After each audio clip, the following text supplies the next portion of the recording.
B-Siders. Welcome to another episode of Bravo for the B-Side. This is Dani, and Jim is out, having misplaced his voice. So I'm going solo today. All right. There's been a lot of stuff going on the past couple of weeks. We've been pretty busy. The holiday season's coming up. We're prepping for our year-end retrospective.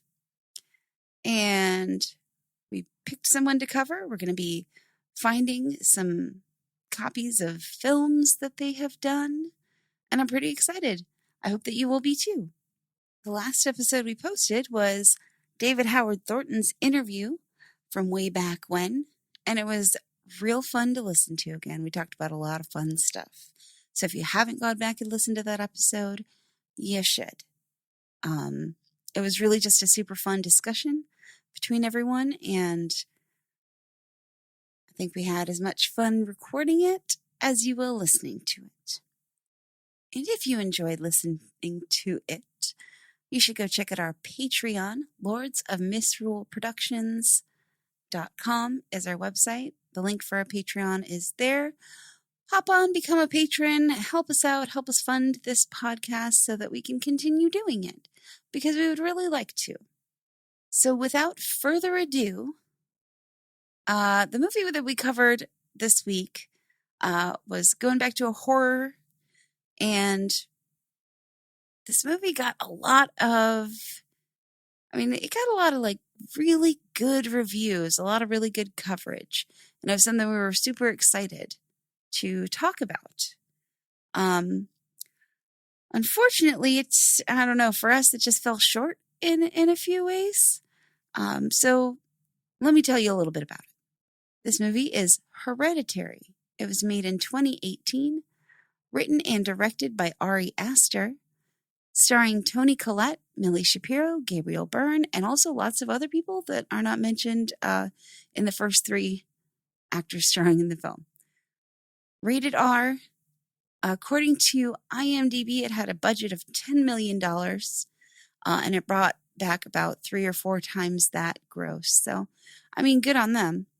The log line is, a grieving family is haunted by tragic and disturbing occurrences, which seems pretty vague, but is also pretty accurate.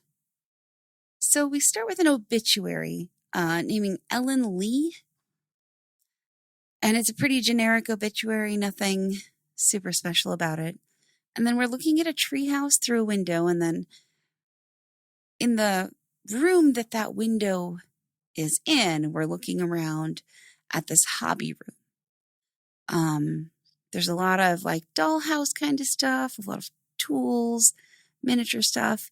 Inside this room is a dollhouse, and we kind of look over some of the rooms, looking at a bedroom, and we kind of zoom in on it, and there's a kid asleep in the bed, and it's actually a really nice shot where we go into the dollhouse, and then we're in the actual room that it's representing in the house. And it's a kid asleep in a bedroom. His dad wakes him up, gives him a suit. And then the dad goes to the treehouse to find a little girl, Charlie, who apparently has been sleeping in there all night. And he kind of chides her for it and says, it's cold out here. You can't be sleeping out here all night. And then we're at Ellen's funeral. Her daughter is giving a eulogy, and it's like the coldest eulogy I've ever heard in my life. She describes her mother as secretive and private, difficult to read, but it seems like she's trying to figure out something nice to say. Little girl Charlie is doodling in a notebook and making clicking sounds or like plopping sounds with her tongue, kind of like this. During the eulogy. And then they get home, and the daughter who was giving the eulogy asks her husband if she should be sad. And it doesn't really actually seem like anyone is all that sad about Ellen dying. We found out the mom is the one doing the dollhouse, and the dad asks about their deadline. So I guess she's doing this as her job? Not really sure. He then checks in with the teenage son, who is also not very sad about Grandma dying. But the little girl, Charlie, is very anxious.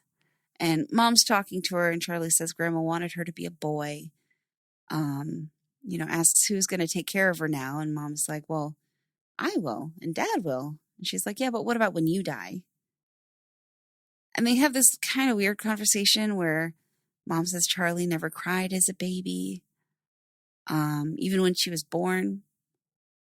And then she's like staring at some markings that are on Charlie's curtains or behind them. She goes downstairs, starts looking at some boxes of Mom's things, flips through some photos, finds a book about spiritualism,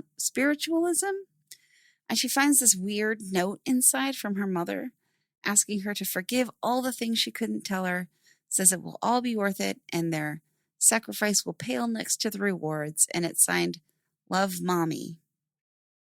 And this upsets the mom, whose name is Annie, which I learned from the note, who looks and sees, I think, maybe her mother in the dark corner. But then when she turns on the light, the woman is gone. And then we see in the dollhouse, it looks like Annie's little dummy is feeding a baby while Ellen's, the dead mom, is offering her own breast to the baby. So that's pretty weird. And then we're in school. Charlie gets busted by a teacher while she's like playing with a toy under her desk. And she seems kind of upset. And then a bird slams into the window. And it almost seems like maybe Charlie made that happen somehow. And then we're with the teen boy who is admiring some girl in English class. And he gets distracted and misses a question, and the girl is not impressed. So then we have Charlie staring at this dead bird. She cuts its head off with scissors. And across the street, someone is watching her, like this older woman. Meanwhile, Annie is looking up apparitions while working on the dollhouse. And she goes into the hallway and sees this triangle on the floor in her dead mom's room. She closes the door and then asks her husband, like, did he go in there? He says no. They go up, they lock the door. And then the teenage boy brings the phone to Dad and hands it to him. He's got a phone call. And while he's on it, he's mentions the word desecrated. And then when Annie asks about it, he says it's just billing stuff. So she says she's going to go see a movie, which is a little weird because if they're, married, I guess it's not out of the question for her to go see a movie on her own, power to you. But she just, I don't know. It just felt weird. Think you'd go see a movie with somebody.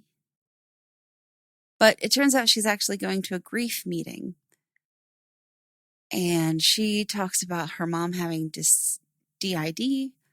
Her brother had schizophrenia. Her dad died when she was a baby. He also had some serious mental issue. And she, I guess, had a no contact order with her mom at some point until Charlie was born. And then she was like, had to give Charlie to her mom, or it was weird. And then she's talking about how she feels like she is blamed, but she doesn't know for what. So then we're in the teenager's room and he's smoking a bong and he gets an invitation to a party. And when he blows the smoke out the window, something blows it back at him.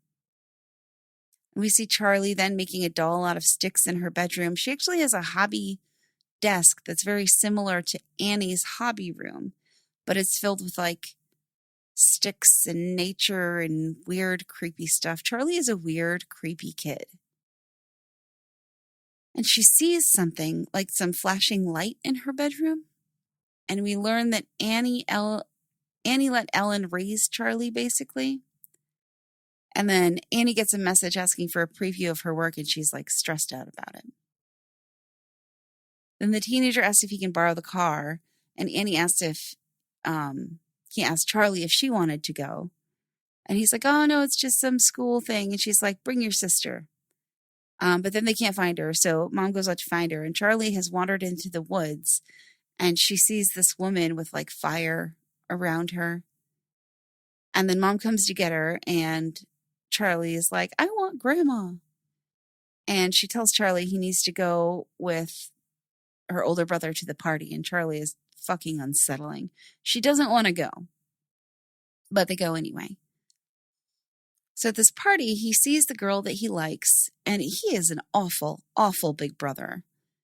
He tries to distract Charlie with chocolate cake so he can go smoke with the girl that he likes. And then when Charlie eats the cake, something weird happens. It's like just this weird, unsettling moment. And then Charlie's, smoking with the kid, or Charlie's the little girl. It took me a while to get names in this movie. I got Charlie because it's all Charlie, Charlie, Charlie, Charlie, Charlie. But the older brother, I did not get his name till much later. Anyway, Charlie eats some cake that apparently has nuts in it, and she's allergic. So she goes to her brother, who rushes her out of the party because her throat's like closing up. And he's driving to the hospital while Charlie's choking in the back seat. And this scene actually was very good. The only problem is the volume just went right through the roof. Like the sound levels in this film were all over the place. And I think part of it was, it adds to the creepy, weird element of it. But the other sort of more practical part is that it gets incredibly, incredibly loud at some points. So they're driving. Charlie's choking in the backseat. She opens the window to stick her head out, I guess, and try and get some air. And then the older brother swerves to avoid a carcass that's on the road that I thought was a deer. Jim thought it was a goat, and I'm not quite sure which it was. But as he swerves, he nearly hits a pole, but Charlie, whose head is out the window, collides directly with the pole, and her head just comes right off. What the fuck? And then the brother stops the car, and he just sits there for a moment. And there's this, again, kind of clever, like very clever shot where you can tell he has no idea what to do, and he also doesn't want to look in the back seat. The camera keeps going up, just up to the rear view mirror, and then just back down before you can see a whole lot. And he waits for a little while, and then continues to drive on home. And it's at this point, I'm sort of upset that I have to be taking notes while watching this, because it's very hit you over the head atmospheric. And I'm wondering, if I'm not taking notes, is this going to be a little bit better? Because I have to get pulled out to write notes, try to get back in, pulled out to write notes, try to get back in. So anyway, then the boy goes out and walks. He just parks the car in the driveway and walks back into the house dazed. And the camera, as he's walking through the house, focuses on Grandma's room door for a little while. And he just goes to his room and lays in bed. He does not wake up anybody. He parks the car, walks in the house, goes to bed. I say goes to bed because he doesn't go to sleep. He just lays there until the rest of the family wakes up and is chatting, and then you can just hear Annie screaming because she goes out to the car and presumably finds Charlie's body. But the whole time we're just focusing on the brother's face. And then we see Charlie's head is on the side of the road with ants crawling all over it. And Annie is just screaming. And then Charlie's funeral, and Annie is screaming.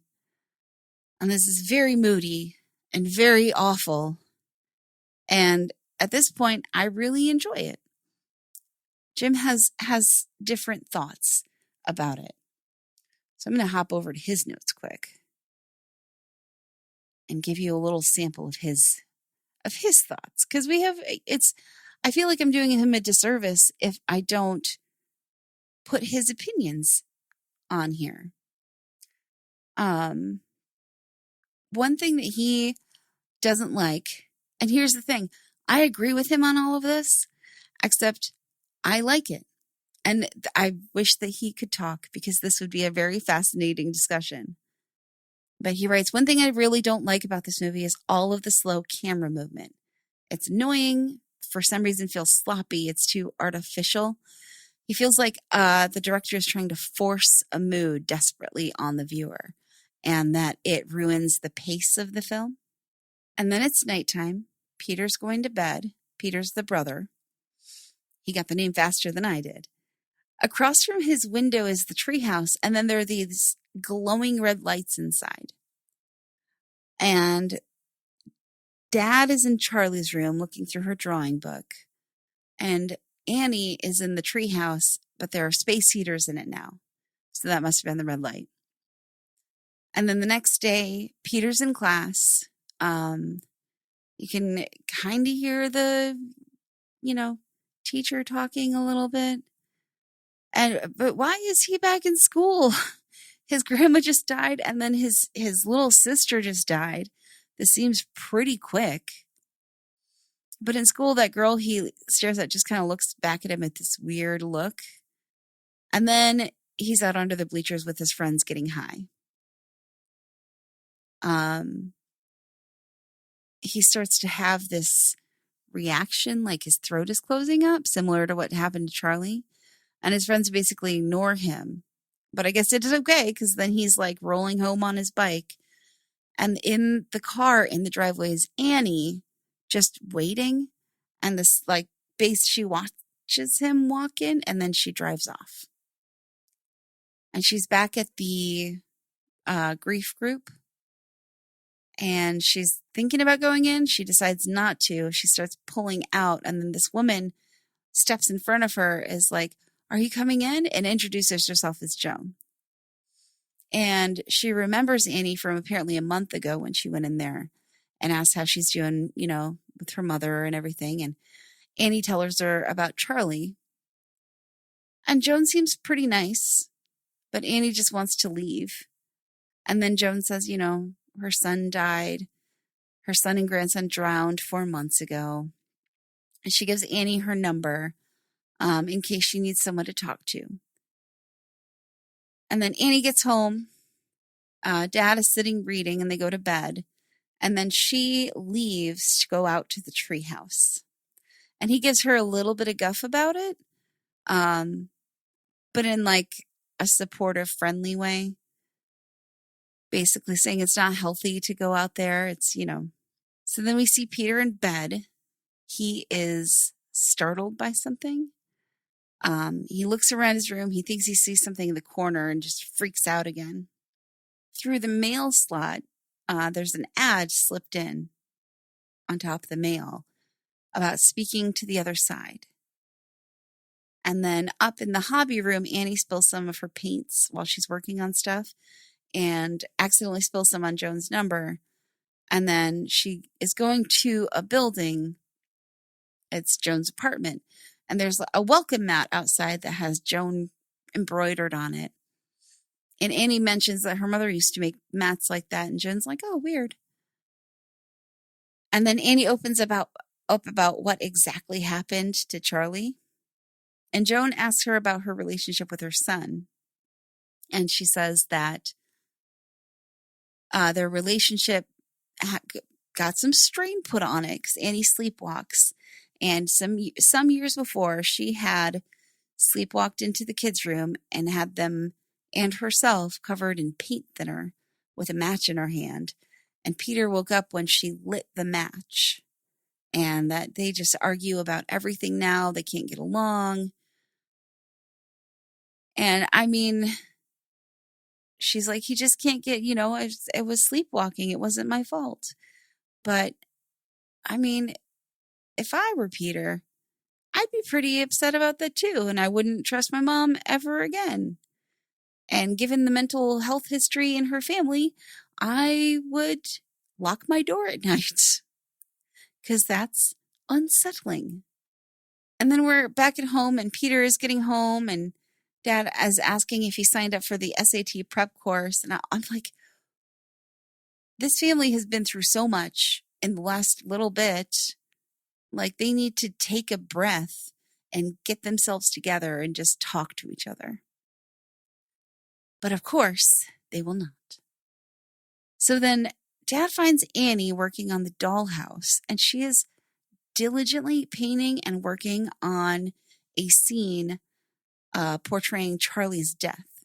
It's the car and the road and the pole and Charlie's head on the ground. And it is really disturbing. And he's like, what would Peter say if he saw it? And she's like, it's just a factual representation of what happened. And then he asks if she's coming to dinner, and she makes this comment like, man, and he's like, I don't give a shit if you come down or not. I made dinner. You don't have to make it. Come down or don't. I don't give a fuck. So then the family's sitting at dinner in complete silence until Peter says, oh, Dad, this is good. This like desperate attempt, I think, to break the silence. And then Peter asks Annie if she's okay. And they get into this argument because she's basically like, why should I even bother trying to talk to you? All you do is sneer at me. And she snaps at him and tells him his sister is dead. And it's a very intense blow up.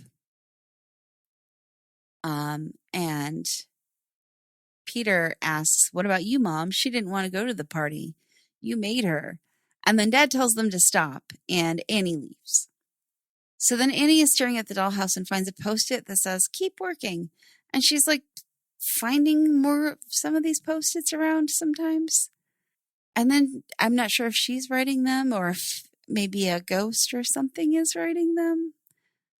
And then she's at the hobby store, and Joan is there, and she's just like delighted to see Annie. And she says something completely turned her around. She met the spiritual medium. This medium went to Joan's apartment and conjured her dead grandson, and that Annie should come. So they go, and Annie's very, very skeptical, obviously. So they go, and it seems like they're doing a seance, which I'm a little confused because I thought Joan met a medium, not that she is a medium. But she does this thing with hands on the glass, and she calls to her grandson, and the glass moves on its own, and he writes, I love you, Granny, on a chalkboard. And she gives Annie a candle and incantation and tells her how to start, and says everyone needs to be on board in the house in order to do it. And then as she's driving back, we hear that sound from the back seat that Charlie made. So that night, Annie sees ants on her pillow and all over the bed. She gets up and walks to Peter's room, and he's dead and covered with ants. And then he wakes up and tells her she's sleepwalking. And she asks if Charlie's there, which is a little weird. And he asks why she is scared of him. And she goes into this little fucked up explanation about how she never wanted to be his mom. She was scared. Her mom pressured her into having him. And then they're both soaking wet, and she's lighting a match. And then she wakes up. So she goes to Peter's room and she apologizes for their argument. And then she wakes up Dad, and she's gathering them to go downstairs to try something. And they're going to do a seance. And it takes a fair bit of convincing for her to let them, or for her to get them to let her do this. And she begs the dad to trust her. And she tells them that she is a medium. Don't know where that came from. And begs them to stay and try. So they finally agree, and she calls to Charlie to see if she's there. And Peter starts to look terrified. He says he can feel the air flexing,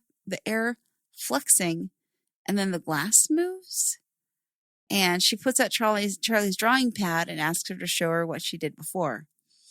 And then Peter starts choking, and this glass case in the room breaks. The candle flares up and relights itself. Annie goes weird, and then she starts making this weird noise, and she starts talking like she is Charlie, like, where am I? What's going on?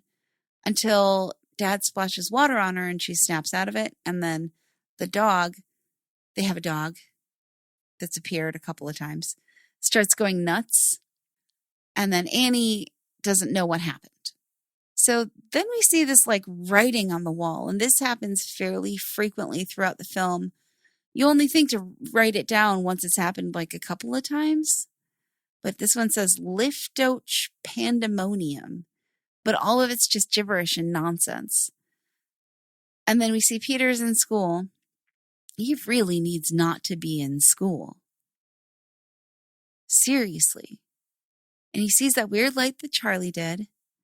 And here's where I wrote, he's going to die next, I bet.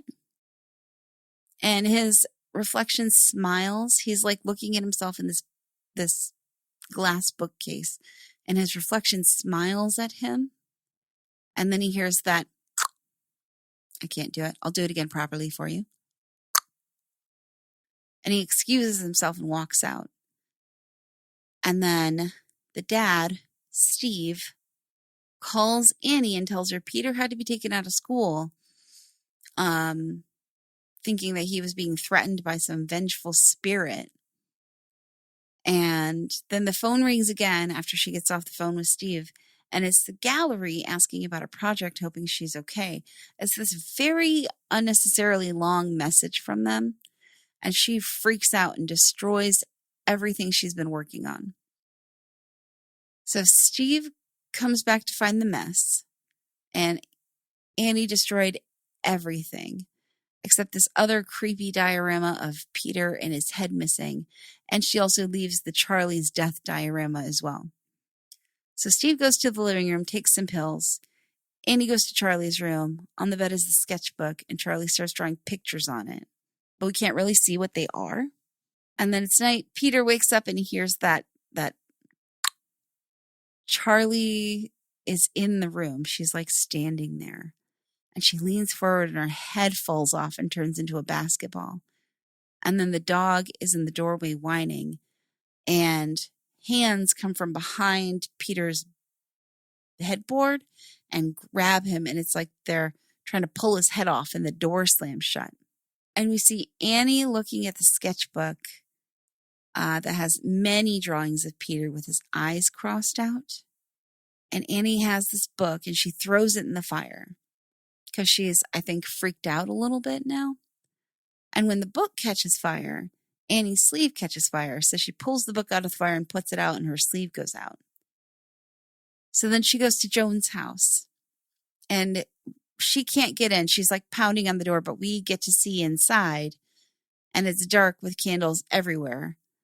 And Joan is not answering the door, and there is a photo of, I think, Peter, maybe, on the table with a triangle around it. And then at school, Peter's spacing out on his lunch hour when he starts to hear yelling. And it's Joan across the street yelling at him, saying, I expel you, get out, blah, blah, blah, blah, blah. Kind of the same thing over and over again.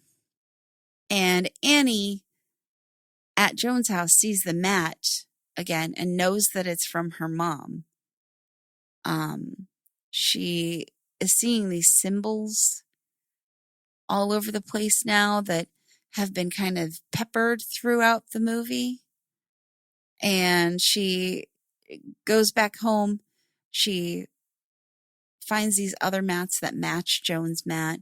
And she's going through these books that her mom had. And they're like talking about King Paimon, who will possess people, specifically males. And then in the photo albums that her mom had, there's loads of photos of Joan. And then there's like photos of Ellen being showered with gold. And then we have Peter walking through the hallway at school. No, he's walking through the hallway at home, following this weird light again. The same one that Charlie saw. And then Stephen is starting to write an email about how concerned he is about Annie's mental health. And it looks like he's emailing a psychologist. And he gets an email while he's writing this, about the claim status of Ellen's disturbed gravesite. And the pictures look like it was professionally dug. I mean, like straight down sides, like professional machinery excavated weirdness. And then Annie's going up to the attic, and flies come out of the attic trapdoor, and there's a smell. And she goes up there, and there is a body kind of just haphazardly thrown, half hidden behind some shelves. And it's Ellen's headless body with a symbol written in red above it, which matches the other symbols that she's been seeing. And then Peter's in school again. And again, why is he going back to school? And he hears that mouth sound repeatedly. And then he raises his hand, and we look at his face, and he does not look well. And maybe he's possessed. But he slams his head down on his desk, breaks his nose, snaps out of it, and just starts screaming. And then the phone in the house is ringing to empty silence because Annie is out in the rain underneath the treehouse. And then Dad gets a call. He goes to get Peter. He nearly runs a red light and just breaks down on the way back. Annie meets them in the driveway. She's freaking out about the body. She doesn't even know what happened with Peter, but they get Peter inside, and she tells Stephen about the body, and she wants him to go upstairs and check. So eventually he does, and the flies come out as he goes up. So she runs downstairs and starts putting papers in the fireplace. And when he comes down, he's like, "What the fuck?" She tells him about Joan and the album.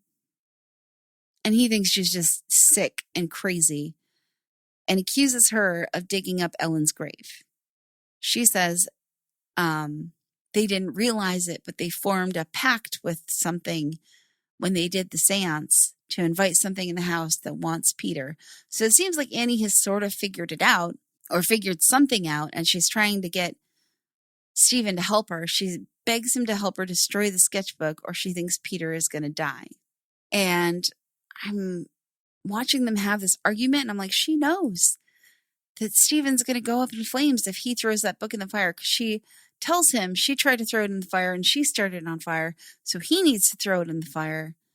And he says that he's not going to do this with her anymore. He's done. And she's sick, and that he is going to call the police. So she grabs the book and throws it in the fire, and then Steve goes up in flames and burns to death in front of her. Then Peter wakes up in the night and sees the treehouse light on. He calls out for his parents. It gets very bright outside, like a porch light has been turned on. Behind him, Charlie is crawling across the walls. He leaves his room to walk through the house, and then there are some noises like pipes rattling, stuff moving. The door to Grandma's room is open again. He goes downstairs. Everything is knocked over, and his dad's charred body is near the fireplace. And I first thought it was Charlie, but it's Annie on the ceiling behind him. And then someone, a naked man, is in the doorway. And then Annie runs out of the corner after him, and he sprints away. And then he sprints away. He runs up to go to the attic. And she's on the ceiling, pounding her head against the trap door. Like Exorcist style, clinging to the ceiling.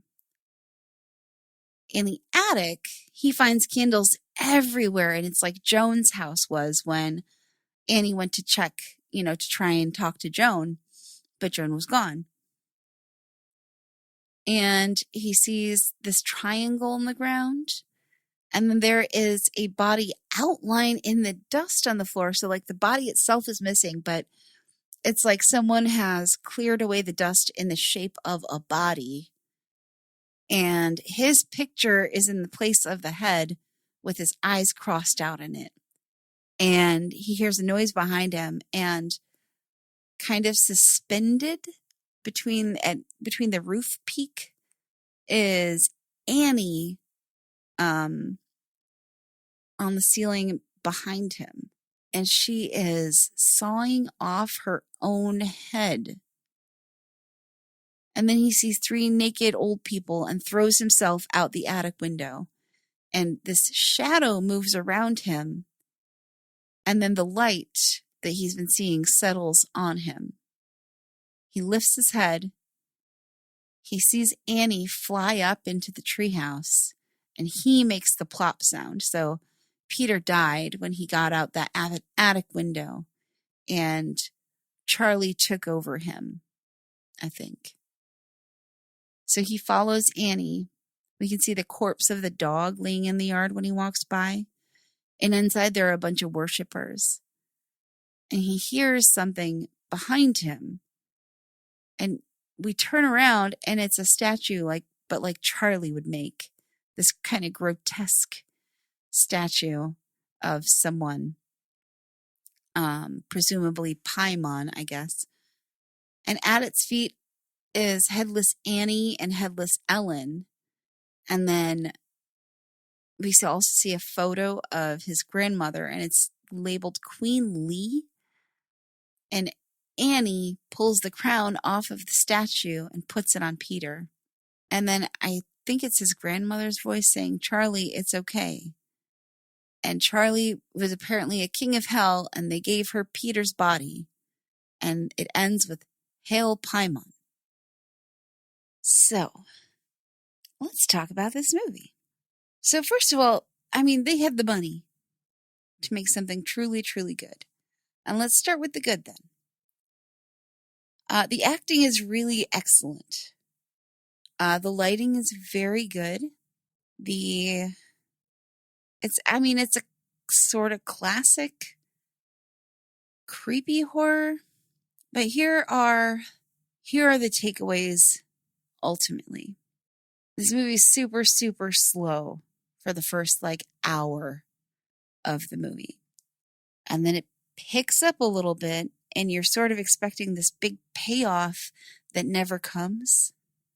There's a lot of buildup. There's a lot of buildup to something truly spectacular going to happen at the end of the film. And the effects are amazing. Charlie's head with ants crawling all over it. I mean, the filming of the car scene was fantastic. All of the effects in the house were great.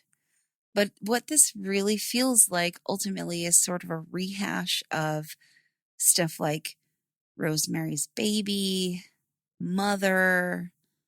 I mean, a lot of films that were groundbreaking when they came out, but at this point, with this movie having been made in 2018, it's a copycat of those movies, of the things that made those movies, good and creepy. And personally, might be an unpopular opinion, I'm not a big fan of Rosemary's Baby. Call me crazy. But, they really push with the coloring and with these slow moving camera shots to up the creepy factor. But ultimately, this is really predictable. Both Jim and I were like, oh, that sound is going to, come back after Charlie died. And they do this exposition at the front end of everyone in the family having mental illness. And so it's almost like they're trying to do a bait and switch of, oh, Annie must be mentally ill too, and also probably Charlie and Peter. But then it turns out to be a satanic cult, which is exactly what happened in Rosemary's Baby, where they, tried to make her think she was crazy, even though she didn't have a history of mental illness, until it turned out, if you haven't seen Rosemary's Baby, sorry, spoiler alert. The lighting was really good. The coloring, though, was Jim said it was very boring. And I was really into it at first. But then they weren't doing anything interesting with it. There are other films that do something really interesting with color. And I mean, the biggest example is Sixth Sense with the color red. And there was a lot of like greens and browns and golds in this film. But I didn't notice anything clever being done with color. It was just sort of blanded and blotted down. I'm going to take a look at Jim's notes here. I mean, toward the end, his notes really start to delve into just angry thoughts. But so it's also really obvious what they were trying to do, which I get, but I think just the execution fell flat. So it's, I think it's trying to explore, this family curse, emotional manipulation between family members, this the slow descent into madness. But it was very hyped. I think that's the big problem is this movie was like crazy hyped as, the next penultimate cult horror movie. And I was so excited to go into it. The trailers were fantastic. I mean, we've talked about doing good trailers before, and that's what you do. And this is a high budget indie film. So, you go into it with high expectations that, the filmmaking quality is going to be good and the actors are going to be good, but they honestly did not need, the star power that they had in this film. It went completely unused. I do think that, the acting was very good, but with the dad, he's basically a character that could stand to not be in the film at all for all the difference that he makes in the entirety of the film. Up until he gets burned alive, he literally does nothing. And there are also all these things that I want to look out for in this movie, and I'm like, oh, maybe that's the thing.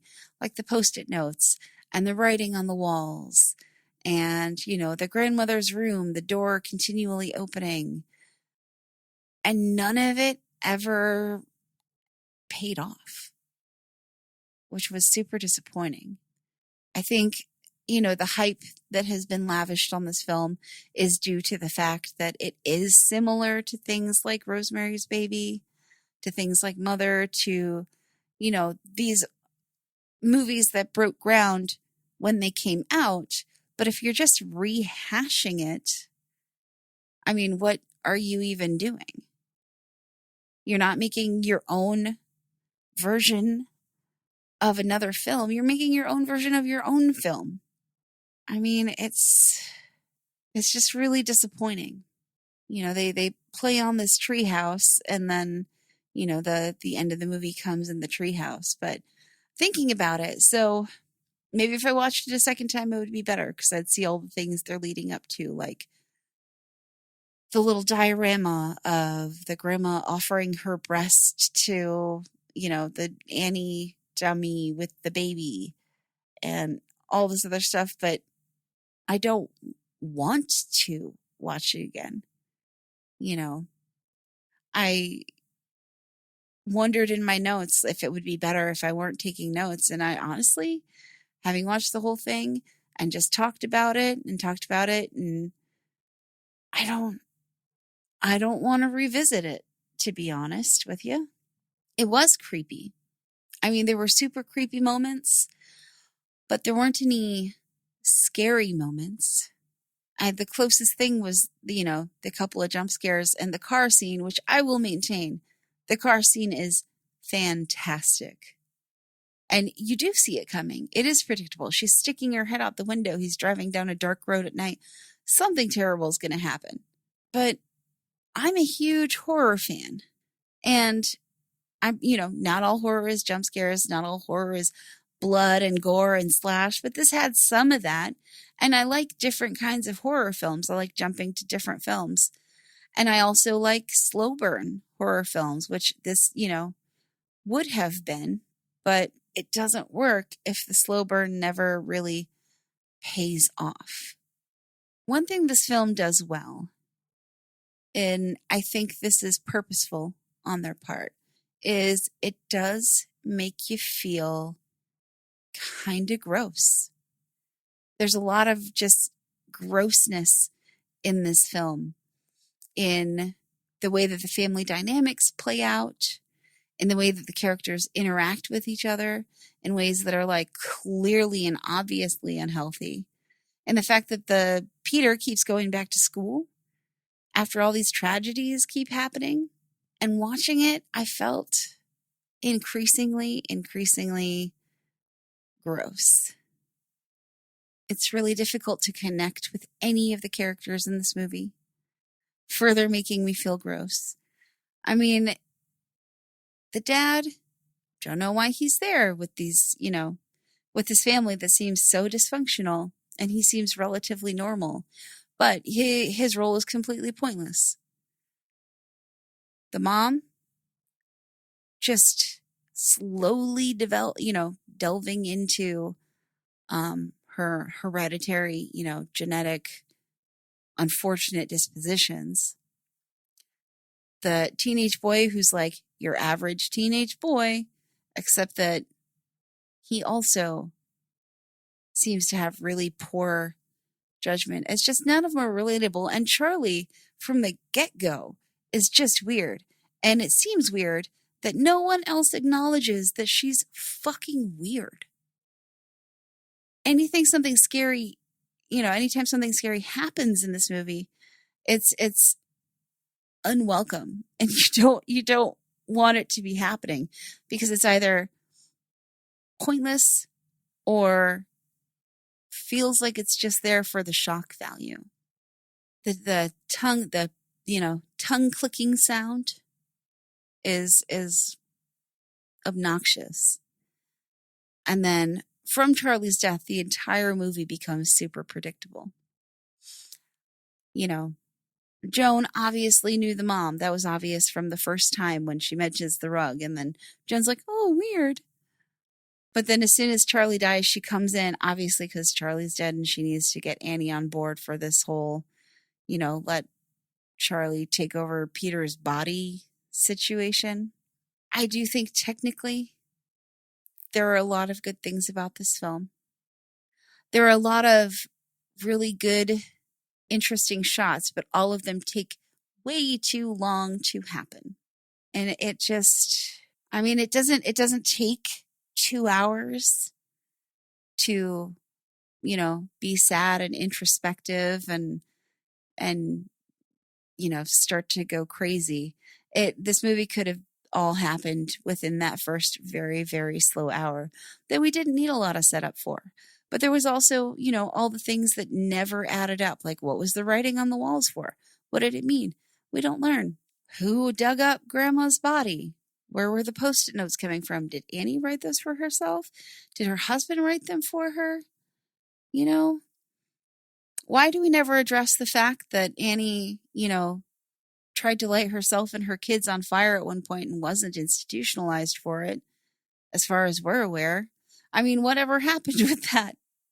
And why did she let her mom back into, all this stuff that was expositioned to us did not have any real follow through on it. And it seemed like it all was leading up to something really, really interesting, when instead what it led up to was just more weird sadness.